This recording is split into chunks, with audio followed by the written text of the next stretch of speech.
Good morning. I'm Lynette Adams, and this is Rochester in Focus. Coming up on the show today, we revisit a chat we had with Rochester attorney Cheryl Cates. She has devoted her practice to helping incarcerated individuals. She talks about what families can do and should do to keep incarcerated individuals safe. Also coming up on today's program, often as parents and community members, you may feel helpless to control what happens in your child's or a particular school. We talk with Dr. Shanae Lee, the founder of READY, an organization with a mission to expand quality school options in Rochester. Dr. Lee tells us about an exciting event coming up March 20th that allows you to create your ideal school. A relatively new program called BRICS is inviting you to a pancake breakfast next month. BRICS has a simple mission: to engage children 5 to 13 before the streets grab their attention. This is what kept the founder and president, Fuquan Borum, off the streets of Syracuse. The money raised will pay for trips and activities for the youngsters. And finally, the Black Heritage Gala gets bigger and better each year. You'll hear what's on tap for this year's installment coming up next month at the Rochester Riverside Convention Center. We're talking about changing the narrative. It's the title of a program that's coming up this month. It's called Changing the Narrative, I Am Not a Menace to Society, and it relates to people who serve time in prison and come out. And I'm talking with Cheryl Cates about this. She's an attorney who deals with a lot of docs cases. I'm also talking with Thomas Gant, who has some experience with the system, but he's come out and he is successful in our community. So let's talk about this. Cheryl, why are you doing this program?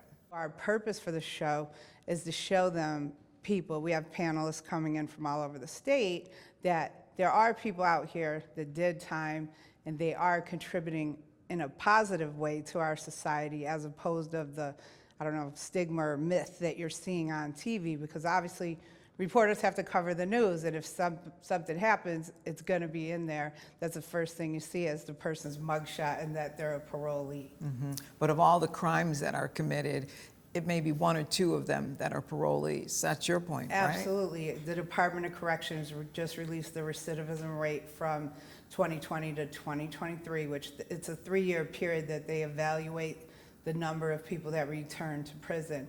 So it's currently 19.1%. So the other 81% of the people being released back into the community are not going back to prison. Right. And Thomas, you're an example of that. Tell us a little bit about your story. Yeah, the reality is there is a lot of people doing the right thing in society. And unfortunately, we don't get the pat on the back or the exposure, right? It's one or two bad apples, and that usually takes control of the narrative. But I want to point out that there's a lot of great people out here doing great things. Not only am I a community organizer, but I'm also a reentry coordinator. And so I help a lot of people who's come home, return to society, and want to do productive, positive things in the community, and it's happening. So I wanted to join this program with Cheryl to show that there's people doing great things. And if given the opportunity, there's a lot more people that want to do even more, greater and bigger things. I just want to ask you both, how difficult is it for someone who's trying to re-enter society? Is it that stigma that keeps a lot of people from having the success that they could have? Yeah, there's a lot of barriers in place. This is why I'm so fortunate and thankful that the Clean Slate Act will be implemented soon. But because you have a felony, there's a certain stigma to you, right? And traditionally, just from policy standpoint, by having a felony, you are kind of locked out or disenfranchised from certain opportunities, everything from housing, education, even employment. So those are the key components that will help people be successful. So they got to hurdle those barriers. Then you got to hurdle barriers of not being adequately prepared, right? When you come from society, Department of Corrections is behind in providing skill training and just access to technology. But there's great resources here, especially in Rochester. I like to say we're siloed, people just don't know about it, right? But there are people who's navigating and doing the right things. And Cheryl, that's what you hope people will see. Absolutely. That there are people who have valuable experience, they have valuable stories to share with others and that they are valuable in our community? A single solitary act does not define a person. So, yeah, they have this badge that they've done their time, but when you're released from prison, you've paid your debt. You should be able to come home, have a second chance, and live your life without having to be like, it's almost like if we say, okay, everybody that fell down, you got to wear a red dress. And then, so you're labeled like, oh, look at the red dress person over here. But that's what people are doing because they're asking people that on their job applications. Have you convicted of felony? It's on certain housing applications. Whenever you go to do anything, they check your background. So it makes life tougher than it has to be. Absolutely. Thomas, just give me a couple lines. What would you like to see happen? Well, number one, maybe we can look at reentry a little bit different. How about this is reconnecting a citizen to a community? Because I think when we take a different approach, when we look at it that way, we want to try to help and give opportunity. Most people end up making bad decisions for lack of opportunity, I like to say. And so things like housing, nowadays you have to have a credit score. Well, most people come out of prison don't have a credit card yet. Right. So how can we even participate productively? And again, I'm not an anomaly. There's a lot of other great men and women and others who are doing great things. They just need opportunity. Yes. So in my opinion, the key word should be we're reconnecting citizens. Perfect. And we'll be right back.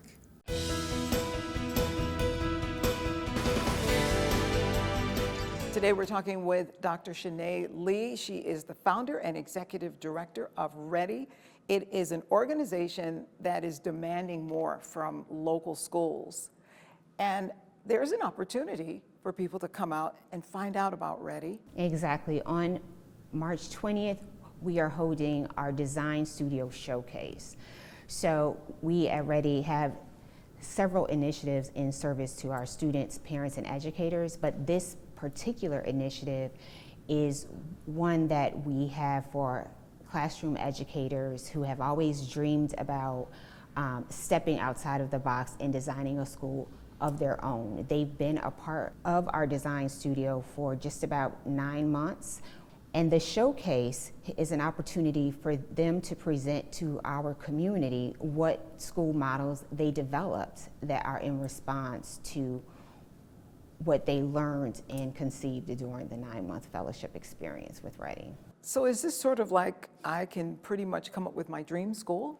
Absolutely. I always say, hey, if you were a math teacher or you're now an assistant principal or program director, and you say, you know what, I know I could do better if I could just have a feline academy. I could really teach kids to read if we had a bunch of cats running around. This is your opportunity to lift your school concept from just an idea or a dream to an actual school model that can service students. This is an opportunity for Rochester to actually understand and to see what READY is all about. We are about increasing access to the schools that Rochester wants. We want to better engage students in their academic journey. We want to ensure that we have school models that are responsive and sustainable and actually answer a need. And it's your belief that the community is an integral part of a high-performing school district, right? Absolutely, absolutely. Our community, we have to come together to really steward a comprehensive strategy on how we're going to increase access to quality schools. How are we going to engage our youngest learners in careers in education? How do we give them access to that? How do we ensure that our parents have access to the information they need to really make the best fit choices for their children? How do they pick the best school? What are they basing it on? Are they basing it on before and after school programs? Are they basing it on academic performance? READY is positioned to ensure that our schools thrive. We want to support our school system leaders by preparing well-informed families, activated families that understand the complexities of our school systems. They're able to demand more and better for children.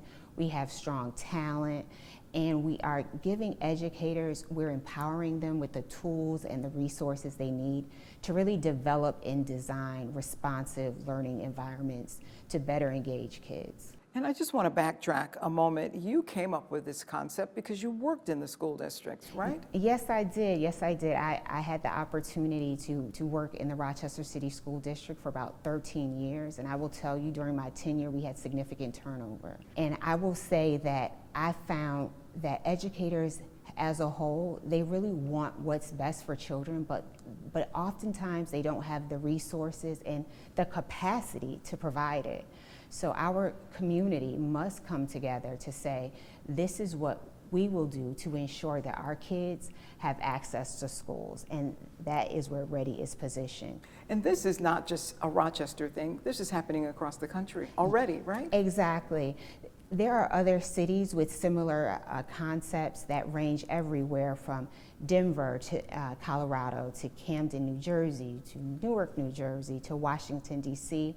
It's about how does our community come together and really invest in proven strategies that have well-researched and evidence-based outcomes to improve student performance and life opportunities. Again, the date is March the 20th. Come out, see our educators. They have been working so hard. You will not miss it. We will have something really well. Where? We're going to be at the Duke in Sibley Square on March 20th from 4 to 6 p.m. We have a wonderful Master of Ceremony, New York State Regent Adrian Hale. And you are invited to come. We'll be right back.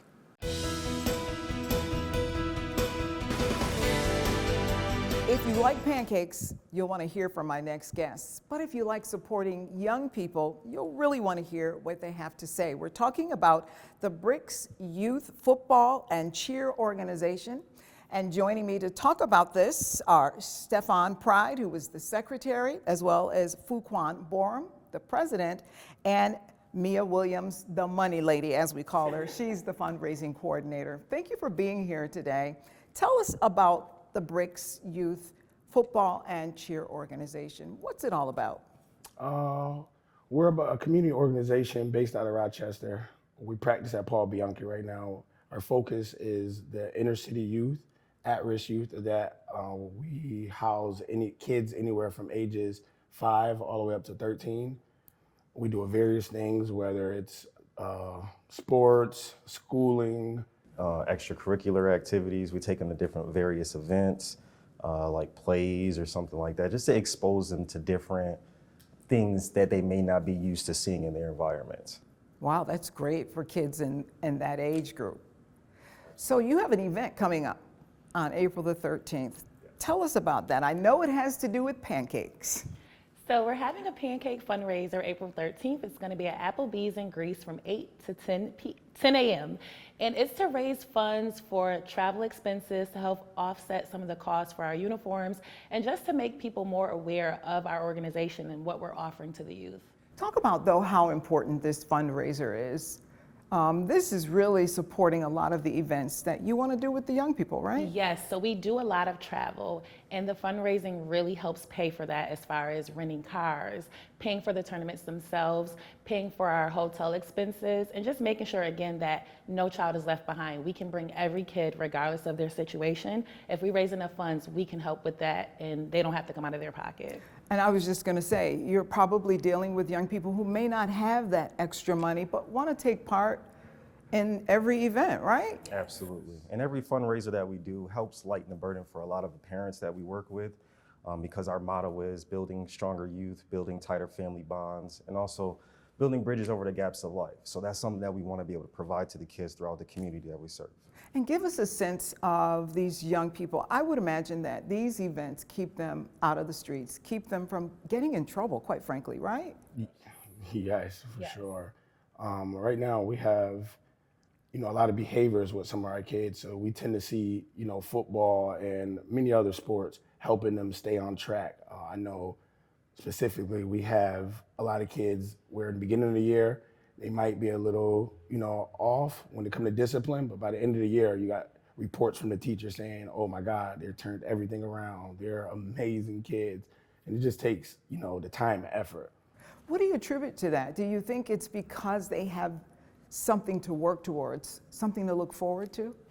Yes, I mean, we tend to see that when you give them something to work for, when you give them a goal or a task, a lot of times the kids, we treat it as a game, So it's, hey, can you get this done? We'll do this. We do incentives with them. So whether it's, different activities, maybe a movie night. Right now, we're in our cheer season as well, where we do activities on Fridays for the free activities. Anybody's welcome to come. And we tend to see them just get their energy out. So just tell us again, what do you need from this community? I know you could use some volunteers, right? We could definitely use volunteers for the day of the event. We could use donations. We could use donations that could be used as a raffle, because we will be doing a raffle at the event as well. But really, we want awareness for our team, and you can go to our page right now and donate if you want to help these kids make it and have a big goal for themselves, because traveling with our team is a goal for a lot of these kids. So for people who want to help, how can they get in touch with you? How can they donate, or how can they volunteer? Absolutely. They can get a hold of us on our website, thebricksyouth.com, and that's TheBricksYouth.com. We also have a Facebook, Bricks Tribe. You can look us up on there as well. All right. Thank you again so much for what you're doing in the community and for coming and telling us about it. Thank you so much for having us. My pleasure. We'll be right back.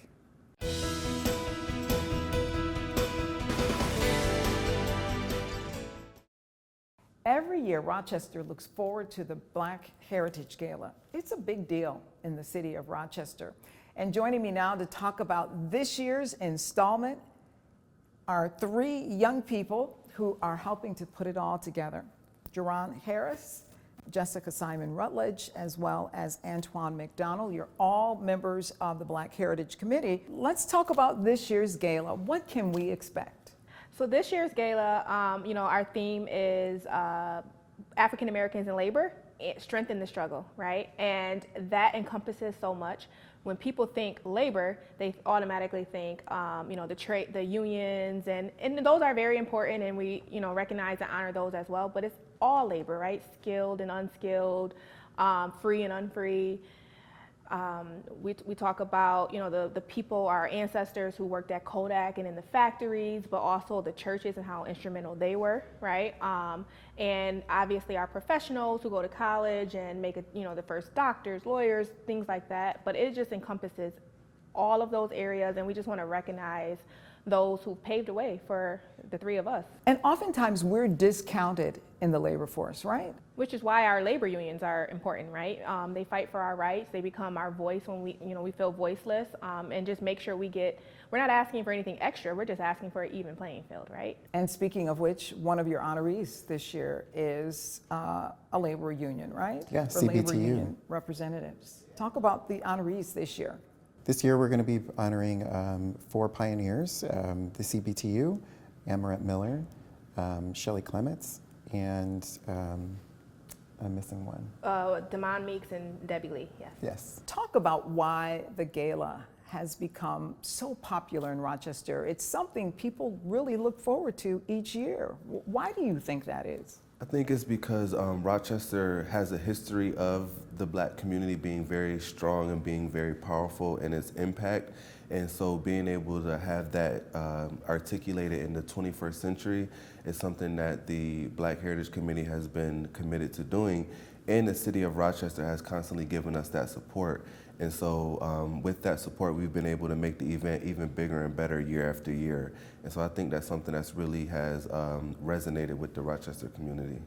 You know, what really impresses me is all of you are young, and you're interested in being a part of this, not only the gala, but the committee. Why? When we think of who we idolize and who we look up to, right, it's usually on a national platform, and we're like, oh, we like this singer, or but we have these people right in our own backyard that, from the same city. I'm born and raised in Rochester, and it gives me an opportunity to learn about people, and I'm amazed, and it makes me want to give them their flowers while they can still smell them, and I'm like, wow. When someone asks me who's my idol, I can now say, you know, Dr. Walter Cooper or Bill Johnson, former Mayor Bill Johnson, or things like that, right? And they're from my community. It's a little bit more reachable, right? Yes.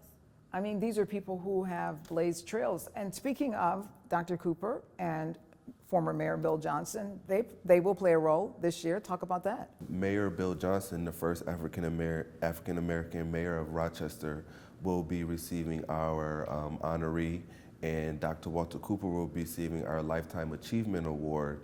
You know, Dr. Walter Cooper, born originally in Culpeper, Virginia, he's been a pillar in the Rochester community in terms of education. He has a school named in his honor, and he's been an advocate for literacy for young people. And he's, you know, still to this day, he's 94 years old, and he's still very, you know, active and willing and happy to share his story and share his knowledge. And so we're just so happy to bring his story to the platform and, you know, increase the awareness about his story, his achievements to the community. And, you know, we're just happy to have him. Talk about what this means to the Black community. We're doing good work, and it's important. And I think that everyone needs to be able to see this and see the work that we're doing. And it's also an excuse to get dressed up. You know, why not? Everyone likes to look good.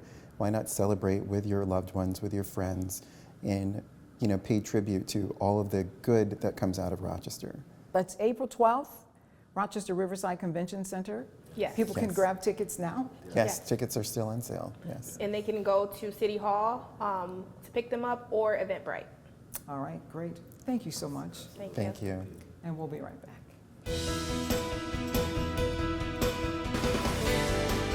A big thank you to all of our guests today. If you would like to join us as a guest on Rochester in Focus, we'd love to hear from you. You can contact the News 10 NBC newsroom at 232-1010, or just send us an email at rif@whec.com. Well, that's all the time we have today. Thank you for joining us. Until next Sunday morning, have a great week.